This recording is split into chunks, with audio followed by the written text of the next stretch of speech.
Bloomberg Audio Studios. Podcasts, radio, news. You're listening to the Bloomberg Intelligence Podcast. Catch us live weekdays at 10 a.m. Eastern on Apple CarPlay and Android Auto with the Bloomberg Business app. Listen on demand wherever you get your podcasts or watch us live on YouTube. Lots of news flow out today. We wanted to get back to some earnings. Our good friends at Charles Schwab, they put up some pretty good numbers, taking in more assets. It just blows me away here. Let's get some of the details on Charles Schwab, a big financial company reporting their results. Stock trading higher here today. Neil Sipes joins us. He covers the financials for Bloomberg Intelligence. Neil, talk to us about Charles Schwab. What's going on there?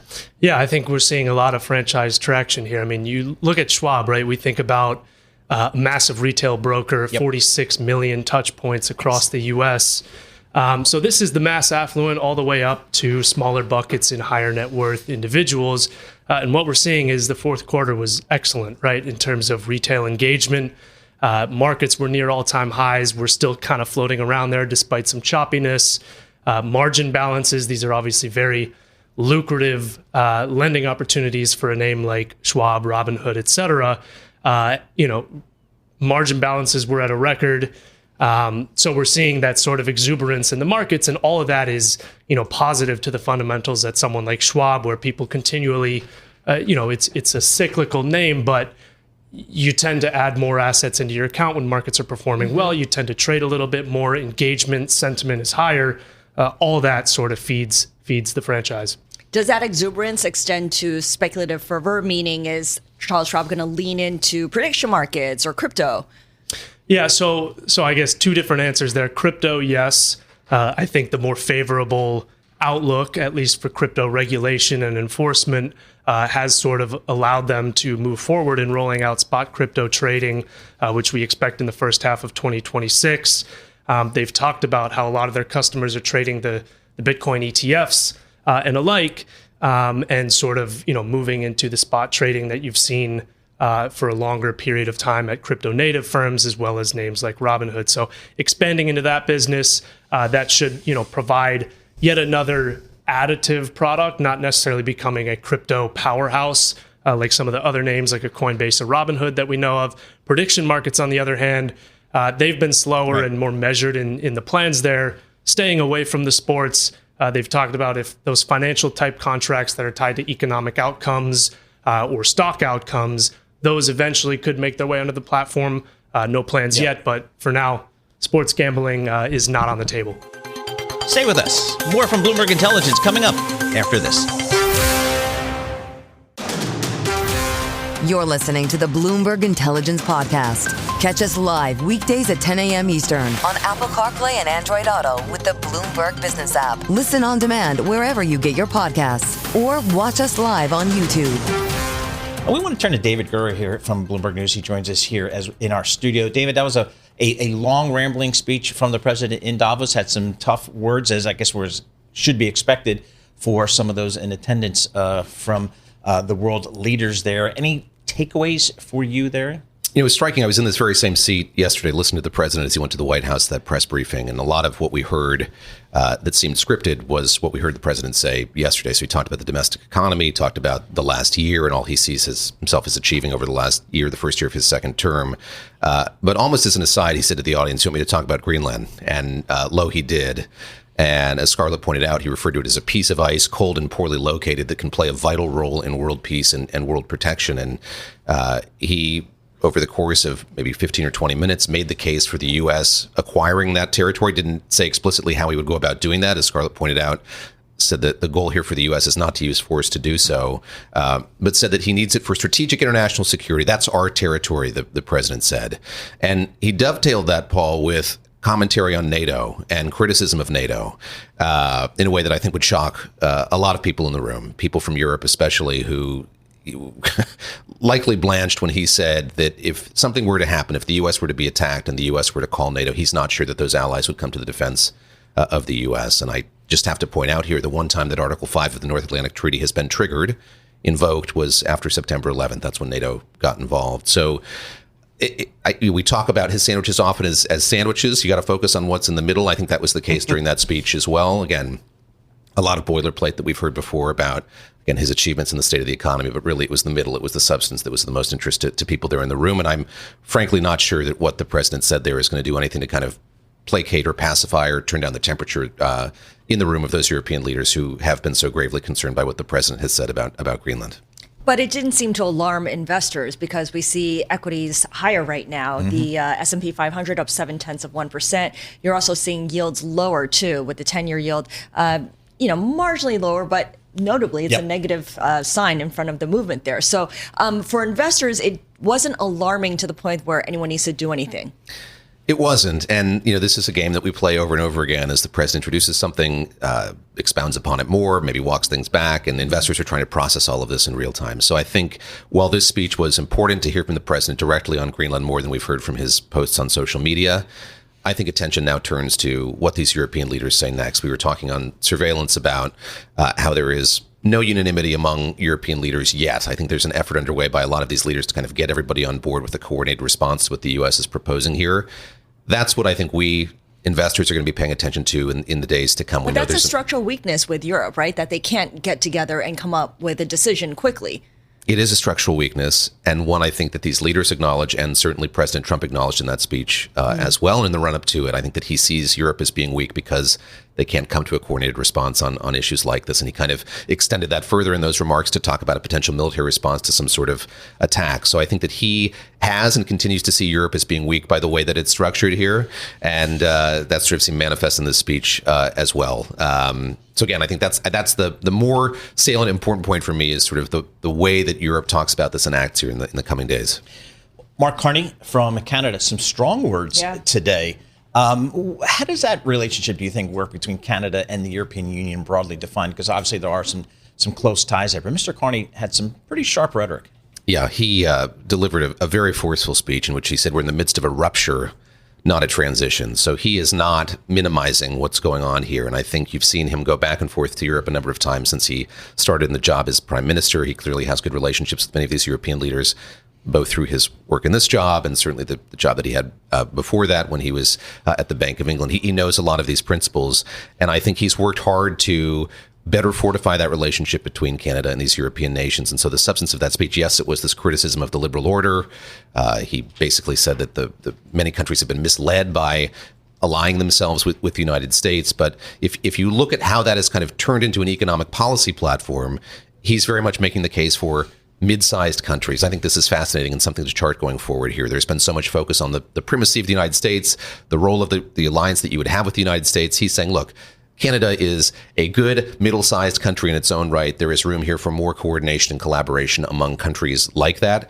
And so I think that's part and parcel of what we've seen here, him extending this arm to Europe to try to develop that kind of relationship going forward. Right. And it's not just to Europe as well, because Canada has now looked to China as a partner increasingly in this new world order, right? I mean, he's embraced China in a way that would probably have surprised Justin Trudeau just a year or two ago. They've come to an agreement here, opening the door to electric vehicles from China, auto investment from China. I mean, he's, in a way, being forced to remake Canada's economy. Absolutely. And Davos was the last stop on a very significant trip for the prime minister. He's going back to Canada. We'll have a cabinet meeting over the next couple of days. But he said in that speech, we actively take on the world as it is, not wait around for a world we wish to be. So he went to Beijing. There was a lot of groundwork laid for that visit. There was new trade agreements that were negotiated and signed while he was there. Went to the Middle East, similar sort of setting there for deals. So we have seen the prime minister, as you say, Scarlet, taking on the world in a very different way than his predecessor, Justin Trudeau. But again, I think there's a thick level of realism there that the prime minister is very confident and content to talk about wherever he goes. Stay with us. More from Bloomberg Intelligence coming up after this. You're listening to the Bloomberg Intelligence Podcast. Catch us live weekdays at 10 a.m. Eastern on Apple CarPlay and Android Auto with the Bloomberg Business app. Listen on demand wherever you get your podcasts or watch us live on YouTube. Well, the U.S. Supreme Court will weigh whether President Donald Trump can fire Fed Governor Lisa Cook over mortgage fraud allegations that she denies. The case concerns whether President Trump can oust Cook temporarily while her challenge continues, but the legal issues may have a broader effect on the Fed's independence. Get some more color on that. We welcome our next guest, Nikki Lanier, CEO of Harper Slade, and a former St. Louis Federal Reserve Senior Vice President, joining us from the lovely Lexington, Kentucky via that Zoom thing. Nikki, what do you make of this case here with Lisa Cook here, I guess on its face, and then maybe even broader implications for Fed independence? Oh my gosh, the significance of the implications on Fed independence should not be lost on anyone at this point, anyone drawing breath on this planet. The Federal Reserve's independence, as we all know, is the bedrock of American economic credibility. And so efforts to politically target or remove a sitting governor, especially as this case reaches the Supreme Court, this risks politicizing monetary policy, destabilizing global trust in U.S. markets. There's no upside to this, and the intentions of this president in unseating an extraordinarily beautifully qualified Federal Reserve governor is not only unprecedented but reckless. So, Nikki, the fact that 3 conservative justices have expressed skepticism about the U.S. government's argument so far, Amy Coney Barrett has asked about the potential for risks to markets if Lisa Cook is removed. Does that give you some measure of confidence that she's getting a fair hearing? I mean, hopefully so. Hopefully so. I think, politics aside, which is hard to kind of set aside in this context, there is, I think, an understanding among our nation's leaders that the importance of the Federal Reserve remaining independent and not corrupted by political whims or personal gain is so core to the American economy, really the global economy. And I think that that's not lost on several of our Supreme Court justices. And I hope that that will be the case as this case ensues, that will be the actual result of this, that the president will not have any authority to remove this sitting governor. So, I mean, this is a Fed that's like pretty much all Feds in memory said that they are driven by the data here. Is that potentially at risk? I mean, could we get to a point where this Fed does become too politicized and maybe the data isn't what's driving the decision making? Absolutely. Absolutely. And then it's game over. I mean, honestly, game over. That's core to the Fed's independence, is really relying on the data. These are stalwart and studied and highly pedigreed decision makers who are opining and deliberating painstakingly. I've seen it in these FOMC meetings over whether to raise interest rates and how to think about monetary policy for the interest of the whole. And they are extraordinarily data driven, not just empirical data. But my job when I worked for the Fed was part of my role was to solicit the anecdotal data that rounded out the story, giving rise from the empirical data. And so they rely on that very heavily. And it is an extraordinarily painstaking process that the lay citizens like you and I and your listeners really have come to rely on. So, Nikki, I'm sure after years of doing just that, kind of sifting through the data, considering all the anecdotal out there and assessing the economy, you don't just stop because you're no longer working at the Fed. What is your take of where the economy sits right now? What is the biggest challenge here for Fed officials as they consider what to do on January 28th? Listen, the biggest challenge right now is the independence, and the Federal Reserve is under direct threat by the president of the United States. And so this idea of a president possibly being sanctioned in a permissive way to require the Federal Reserve to bend monetary policy to political interests and personal grievances, it is an extraordinarily dangerous precedent. And if intimidation works, if intimidation is able to prevail, then monetary policy leadership, the infrastructure giving rise to the Federal Reserve's dual mandate, how we've come to know and understand and rely on how the Fed assigns rigor to the process of determining policy is entirely upended. So I can't even fathom what that would look like in a world where the Federal Reserve is entirely relenting to and acquiescing to the political whims of any president, and especially this president. And Nikki, we have Fed Chairman Jerome Powell actually in attendance at the Supreme Court proceedings today. What does that tell you? What kind of message does that send? Big daggone deal. That's a big deal. Chair Powell's decision to personally attend these arguments, it underscores the gravity of the moment. The Fed chairs don't usually appear in court casually. And so his presence signals the independence of the central bank itself, not simply the fate of one governor. This is far from just a personnel, kind of pedestrian personnel decision. This is a significant decision now before the judiciary, really deciding whether the Fed will remain independent and be able to do its job with the extraordinary rigor and discipline that it has been, or if it must cave to the whims and the wants of the president and his political desires. Nikki, have you had a chance to speak with any sitting Fed governors or even Lisa Cook herself? I'm just curious what you've heard on your end. I've not had an opportunity to speak with either of them, but what I will tell you, just from my perspective, if I might be so bold, I worry about this moment and the crisis that it presents, the compounding crisis, the calcified crisis in many ways that it presents for what's happening in the labor market, and specifically the labor market regarding Black women.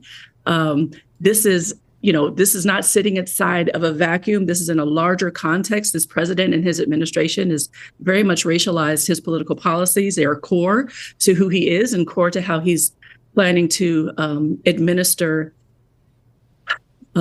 his priorities in his administration. And so what I really worry about is what this signals in terms of codifying continued attacks on professional Black women. This is the Bloomberg Intelligence Podcast, available on Apple, Spotify, and anywhere else you get your podcasts. Listen live each weekday, 10 a.m. to noon Eastern on Bloomberg.com, the iHeartRadio app, TuneIn, and the Bloomberg Business app. You can also watch us live every weekday on YouTube and always on the Bloomberg Terminal.